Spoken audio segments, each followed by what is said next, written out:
Got it.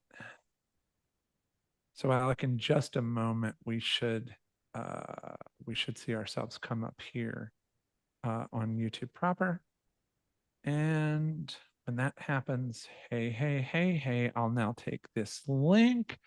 I'll put it in the room for the guys, at everyone, and we will rock and roll. So Alec, go ahead and introduce yourself to our listening audience of maybe one. My name is Alec Tranel. I am Elkhorn, Wisconsin. I am a real estate investor. I do residential, commercial, and Airbnbs. And I love being able to coach a little bit of wheelchair basketball on the side. I grew up in a wheelchair, so that's a little bit of where my love for wheelchair basketball comes from. Okay, so nobody can actually see right now that you're in a wheelchair. So let me back up and kind of talk about your deal. So you and I started working together. I don't know, what's it been? How long's it been that It's been we've been over a year. together? I think we're well past our 1 year mark. Yeah.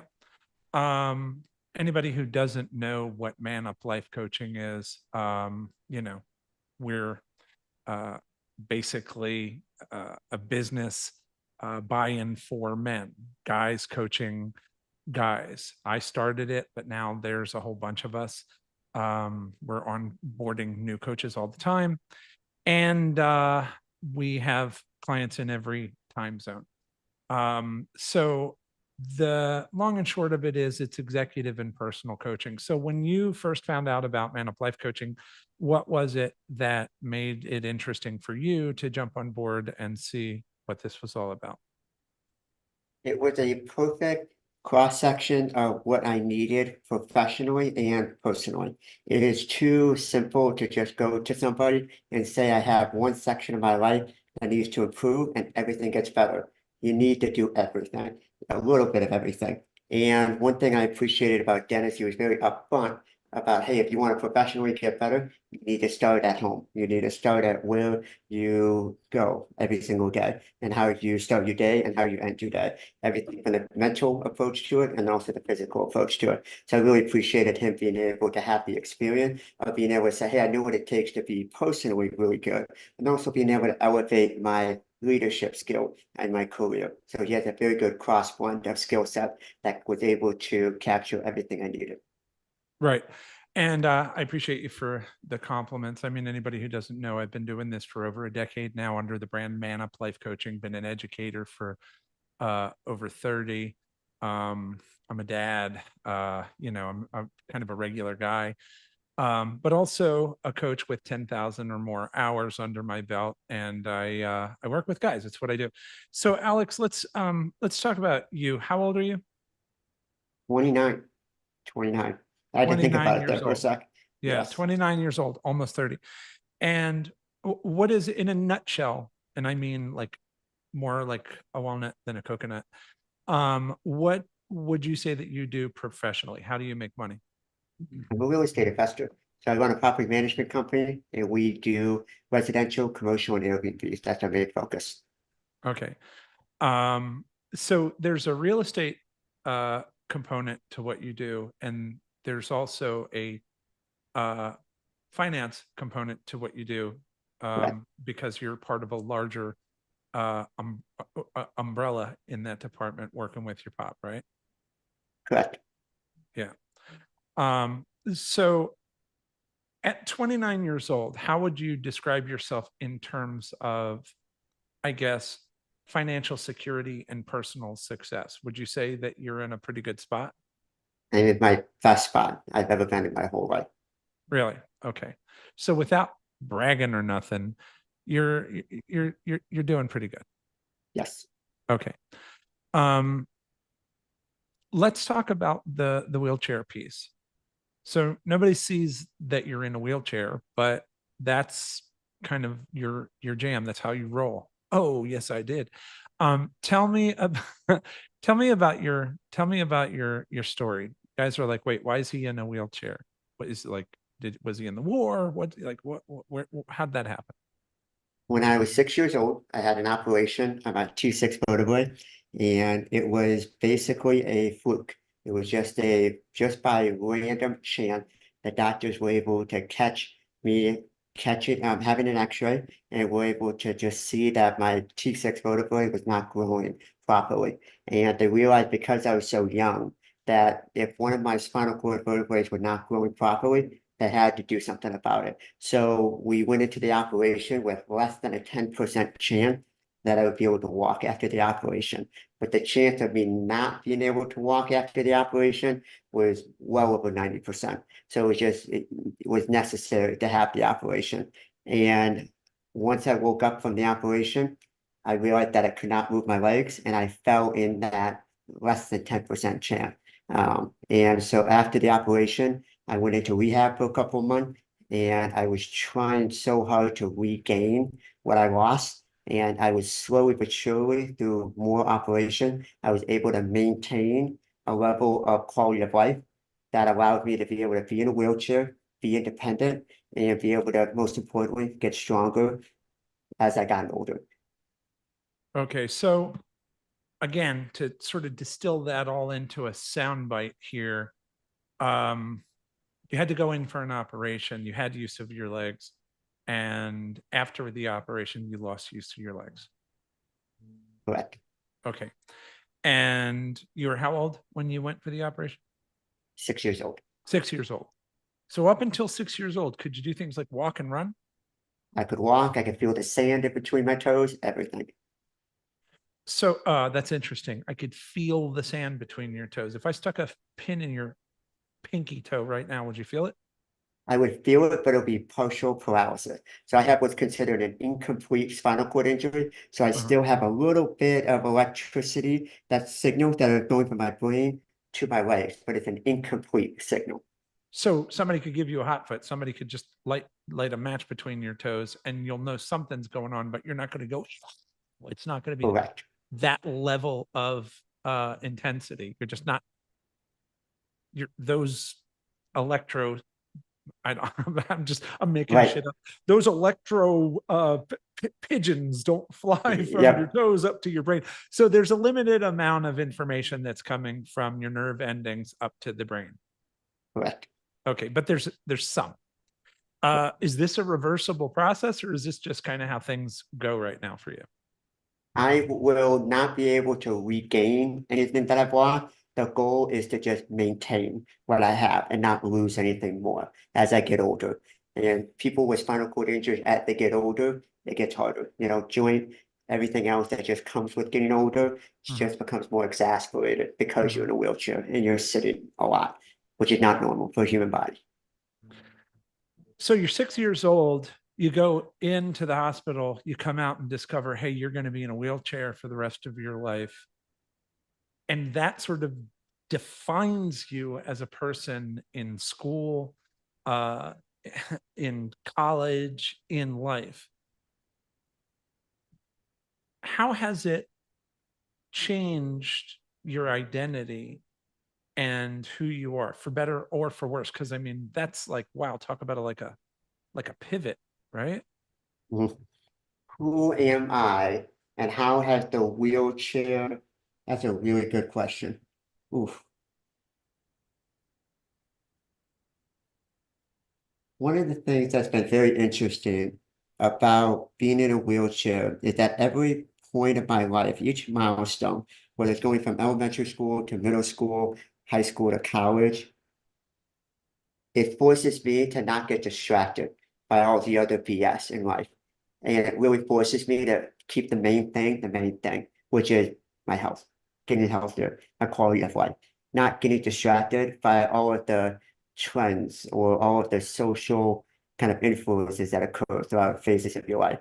I've been very, very fortunate to be able to say, hey, I see it. I may feel left out, but it's not important. What's important is that I get stronger and I get healthier. And if you are not helping me get stronger and healthier, be the best version of myself, you're a distraction. And being able to be in a wheelchair made it a little bit easier to just cut out that BS and go, it's not for me. So let me see if I can sort of distill what you've said into sort of a little mini sandwich here for somebody who has a short attention span. You're 6 years old. You go in as a kid running around. You come out as a kid in a wheelchair who's now 29 years old in a wheelchair. You never regained the use of your legs. You lost the bulk of feeling from the waist sensation from the waist down, and it affected your identity in the sense that you're like, okay, I'm the wheelchair guy. So you have to just Right. sort of wrap your head around that, whatever that means to me, whatever that means to society at large. Right. I'm going to have to accept that I don't stand up and see people eye to eye. They look down at me in a wheelchair. I deal with that as the father of a child with dwarfism. Um, Even as a grown man, even if he achieves, Tyrion Lannister, Game of Thrones, pimp status, he's still at the end of the day down here, not up here. And so that's something that he has to accept for himself. So you being in a wheelchair, that's something that you have to accept for yourself. Which is actually one of the strategies for people that I know who are little people. I don't want to say they, but guys who I've known who have dwarfism have said, those of us in leadership positions generally like to do things like sit in the boat together or sit at a table together, or we avoid water cooler conversations because when we're sitting, it's eye to eye. So I imagine you like to do Zoom meetings, you like to do, things that sort of invite everyone to be eye to eye with you. Yeah. Having a bonfire. Growing up and going to my buddy's front yard and having a bonfire was one of my go-to childhood memories. And just as I've gotten older, it turned into coffee dates, going into little coffee meetings and building relationships and building businesses. I love doing that. And Mm. it's kind of weird that most of it is just talking to people. You're getting to know people first and then going, hey, I have to like you in order to engage in business.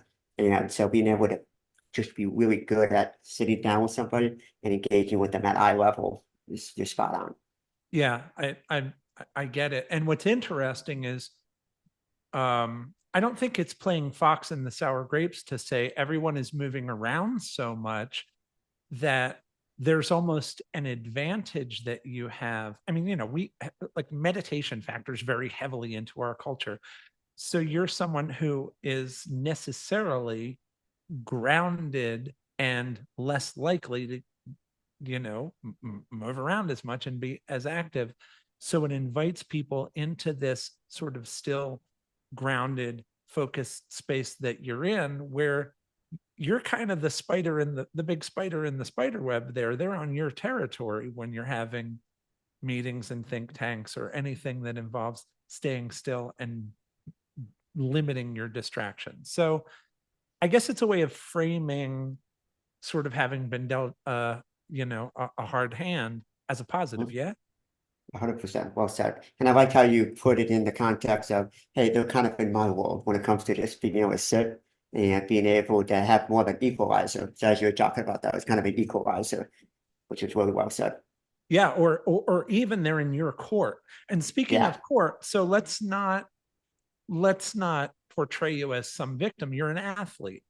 So let's talk about, and when you get your game on, whether it's hoops or whatever, you're as competitive as anyone else. So let's talk about your identity as a wheelchair athlete. I love playing wheelchair tennis. That is what I'm very good at playing. And when it comes to wheelchair basketball, I'm a way better coach than a player. And so I Hmm. really enjoy being able to coach. Right now, we have about 20 kids. The youngest one is about 4 years old, and my oldest one is 18. So I Hmm. really enjoy just being able to give back. I had a really good basketball coach growing up. So being able to know that I could be in that same position to have that influence on those kids' lives is why I do it. So I really enjoy it. That's awesome.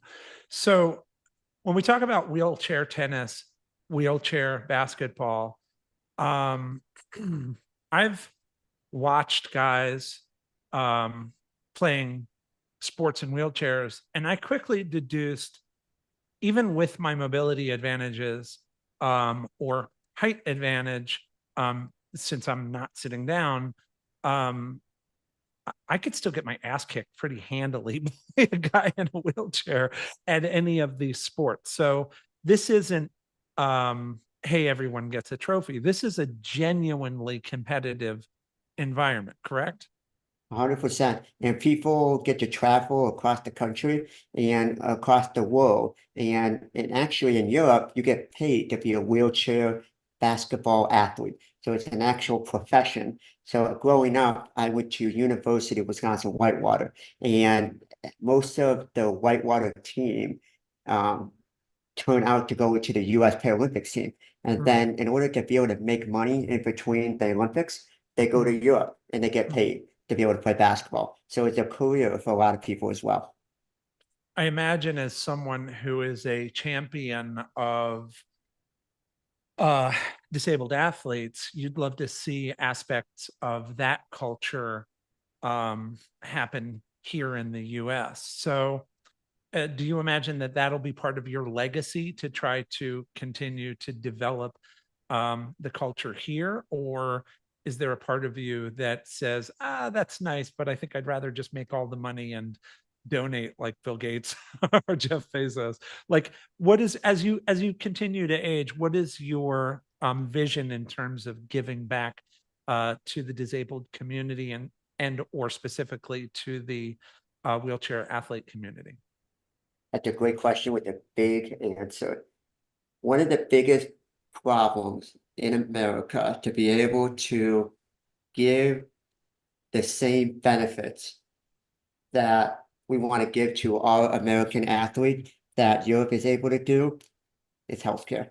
So right now, we will not ever be able to produce professional wheelchair athlete if we can't provide healthcare.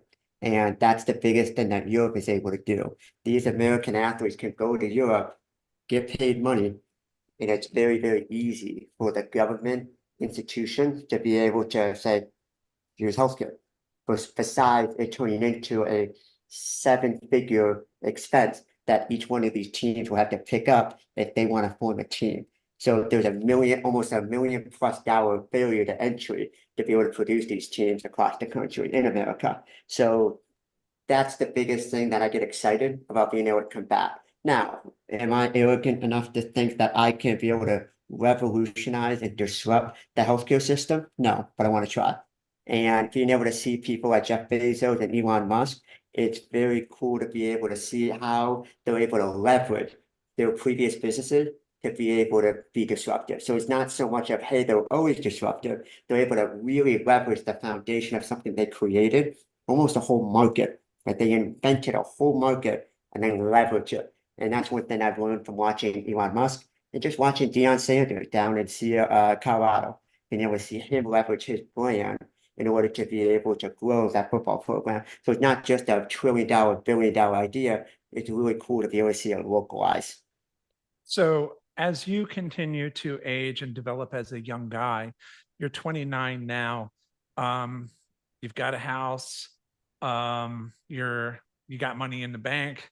You've got a career that you're kicking ass in real estate. You're partnered with your father and your entire family in a financial business and financial assets. You're kind of slamming and jamming. You live in a part of the world that's really awesome. Wisconsin, I have nothing but love for the state of Wisconsin. We have a really good client and admin, Luke Bombach, who's making moves up there. Hopefully, at some point, you guys can meet. My kid, who I mentioned earlier, when he was first born, and we needed a specialist to kind of check out some cranial issues he was having associated with his dwarfism.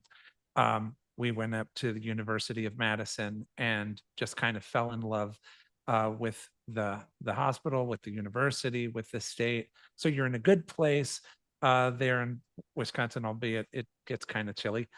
And as you continue to grow as a dude, it sounds like you're going to continue with entrepreneurship. You're going to continue managing your health, mitigating risk, but still taking chances because you're a dude at the end of the day, wheelchair or not, and you're going to toe the line, so to speak.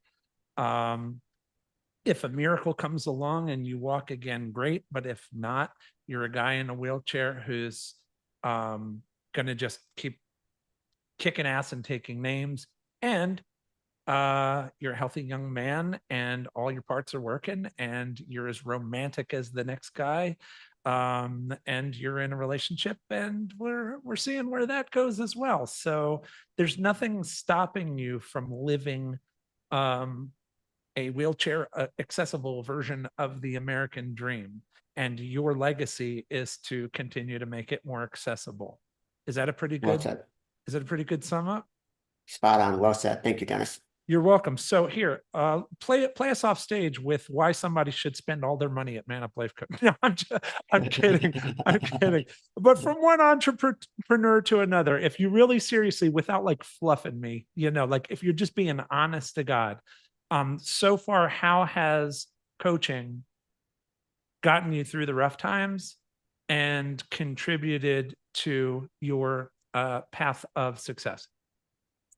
You've done a great job at being able to make sure that each person and each client, and especially with me, making sure you manage expectations of saying, hey, it takes more than 1 hour a week to be able to fix all these problems and answer all of these questions. And you do a really good job at being able to set the pace of going, hey, this is the timeline. You do a really good job with that. That's one of your keywords, like, hey, use the timeline to on. You do a really great job with that. And that's something that I think is important because each client that you have needs a different thing. And you do a really good job of just making sure that each person that you have as your client, you're taking a very personal approach. It's not some template, not some book, not some course. You're not trying to amp up a brand of manual applied coaching and here's all your gear. It's none of that BS. It's really making sure you're staying true to the core of the message of how can I be there for my client. And you do a really good job with that. Dude, thank you, man. All right. Well, listen, I'm not going to over pet the cat here. I wanted to give us an opportunity to practice dialoguing. We'll do more of these. I wanted to put you on blast in my little private Discord server, the Man Cave. So some of the other guys, if they have nothing to do, could kind of meet Alec Tranel. And on that note, I'm going to deuce out. Stick around. I'm going to say bye to my guys. I hope you enjoyed listening to our chat. And if Alec is out there doing it in a wheelchair, you have no excuses, right? Well said. All right. Let me shut us down, and then we'll